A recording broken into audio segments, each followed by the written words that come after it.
I walked into the rooftop bar expecting a birthday bash in my honor, but the second I saw the cluster of unfamiliar faces and the way my boyfriend was sweating bullets, I knew something was off.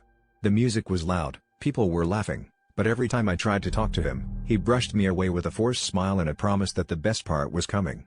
My stomach twisted, but I kept telling myself he was just nervous about throwing a surprise party. That hope died when a woman in a red dress, who I'd never met, walked up and hugged him like she owned him.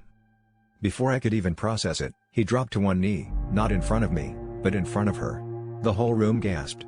I froze, feeling every pair of eyes on me, waiting for me to scream or cry or do anything. He pulled out a ring I'd seen in his drawer a month ago, the one he told me was his grandmother's and that he was saving for the right time. The woman's hands flew to her mouth in shock, but I could tell by the way she leaned in that this wasn't a surprise to her at all. Everything blurred together after that. I remember grabbing a glass of champagne and throwing it at the wall, the way it shattered matching the sound inside my chest. He didn't even look at me, just kept his eyes on her, as if I was a ghost. Friends I thought were mine started hurting me away, whispering apologies that sounded more like confessions. Apparently, everyone but me knew about them, and the party was just their way of making it all official. I felt like a prop in someone else's romance, and the humiliation burned hotter than any heartbreak.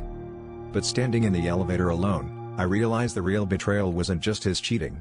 It was how much I'd compromised myself to keep the relationship alive, ignoring red flags, swallowing my doubts, convincing myself I was just insecure.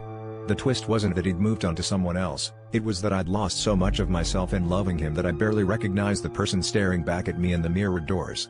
And as the elevator doors slid shut, I swore I'd never let anyone make me invisible again.